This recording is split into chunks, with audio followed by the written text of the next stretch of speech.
Hello everyone. காட்ரேஜ்லேருந்து AC ஒன்று purchase பண்ணியிருக்கேன். ஆக்சுவலாக காட்ரேஜ் கம்பெனிலேருந்து இன்ஸ்டலேஷன் வரேன்னு சொல்லியிருந்தாங்க.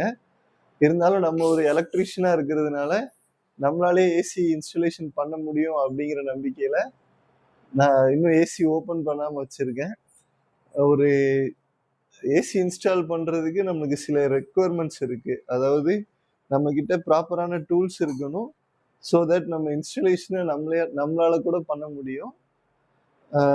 இதுக்கு தேவையான எக்யூப்மெண்ட்ஸ்லாம் ரெடி பண்ணிட்டு இன்ஸ்டலேஷன் எப்படி பண்ணுறது அப்படிங்கிறதையும் நான் அடுத்த வீடியோவில் அப்லோட் பண்ணுறேன். ஒரு எலக்ட்ரீஷியனாக இருந்து நீங்கள் ஏசி மெக்கானிக் ஆகணும் அப்படின்னு ட்ரை பண்ணிட்டு இருக்கீங்கன்னா கண்டிப்பாக உங்களுக்கு நான் போட போகிற வீடியோஸ் எல்லாமே யூஸ்ஃபுல்லாக இருக்கும்.